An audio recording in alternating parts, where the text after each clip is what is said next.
No matter how many times we're told flying is the safest way to travel, most of us have some secret fear about getting on an aircraft. That includes me, and I'm going on the longest scheduled flight on Earth.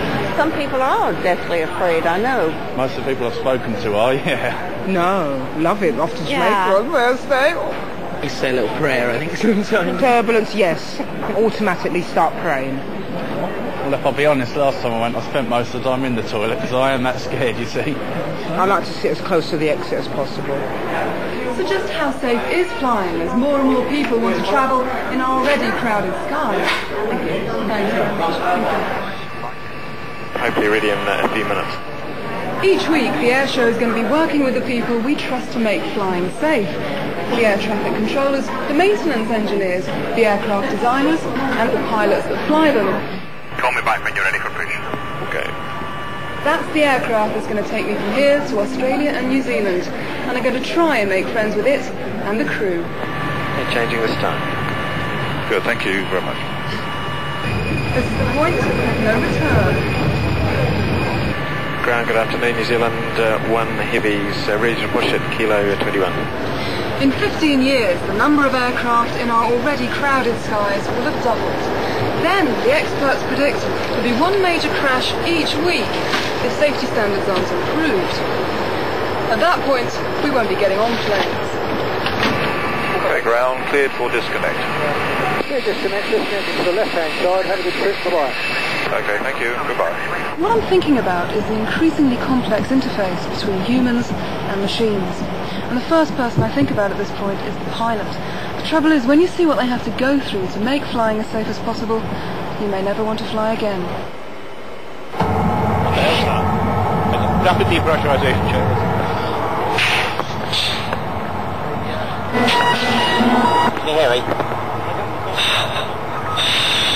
Can you hear me? Yeah, I can hear you. Okay, doing that. That's the ground. You take control. You fire descent on autopilot. Let us know. Mayday, mayday, mayday. Speedbird 1053 suffered a pressurization failure. Descending flight level 100. Discharge valves fully shut. Can't do anything with it. It's going up like a rocket. Doesn't seem to be anything structural with the aeroplane. All pilots are required to come on the flight simulator twice a year just to maintain their licenses. But these are additional exercises, rather like a management training course, which are designed to help the crew in solving unforeseen problems and managing all the available resources. Once we've leveled, then get the blessed oxygen mask on. Right. Cabin at 100. Okay to come off oxygen. Okay. After you, when you're ready. In these loft or line-orientated flight training exercises, the crew are subjected to a considerable and unusual workload. The problems come thick and fast. What's going on? You alright? Hey, Doug? Wake up. Doug! Speedbird 153, mayday, mayday, mayday. Seems the captain is now incapacitated and we're now operating single crew. So stand by. Roger, mayday, Speedbird 153. With the senior cabin crew member report to the flight deck immediately.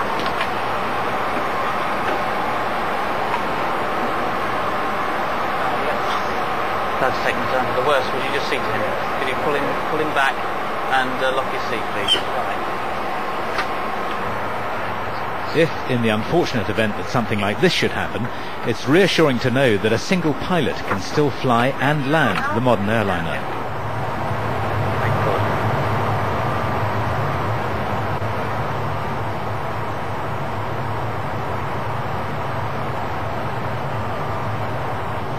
100, 50, 30, 20, 10. Maintaining pilot standards is what we expect, but will even this be enough in the future? The whole world of aviation is changing so rapidly with ever more advanced aircraft and technology that a whole new approach to flying and flight safety is now demanded. More automation produces more problems. Not problems in their own right, but things that we have to recognise and address, which indeed we do. And obviously we're not complacent because this is vastly different from something like the old DC-3, the Dakota. The whole process of the training, the equipment we have on the aeroplanes, our operational procedures helps to minimise the undoubted pressures that the modern environment can bring. Primarily, he's got to be able to fly. We must never lose sight of the fact that in the end, safe operation is what we're looking for. You mean physically handle the aircraft? Physically handle the aircraft and control 400-ton aircraft doing 600 miles an hour, yes. I think the weakest areas at the moment in aviation safety are probably from selection and training. The CAA and the FAA blame at least 70% of accidents on pilot error, and they want between 50 and 80% improvement on that. What are you doing to achieve that? We are achieving it by the improvements in the processes and the training of our crews. We're improving it by working with the manufacturers and the aircraft equipment people to actually improve the ergonomic design on our aeroplanes and the way we fly them to make sure that we continue to improve air safety in the growing environment. Engine fire. Okay, gear up please. Gear up. And it's that environment which is increasingly dominated by computers. Engine fire, checklist right engine.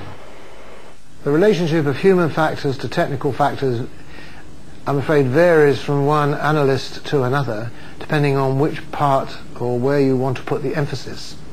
Certainly there have been, or would seem to have been, an increasing number of pilot error accidents. For example, some of the problems we've had with airplanes flying into terrain where they're not in the position that they think they're to be in, that can be addressed by new technology, and we must use it, but not allow the pilots to get out of practice flying the actual aircraft. In an ideal world, the computers are relieving you of the need to fly the airplane, physically fly it, and let you sit back and resolve the decision making that's required.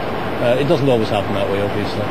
Sometimes the processes required are beyond that of the computer, and we have to fall back on manual flying and brain power.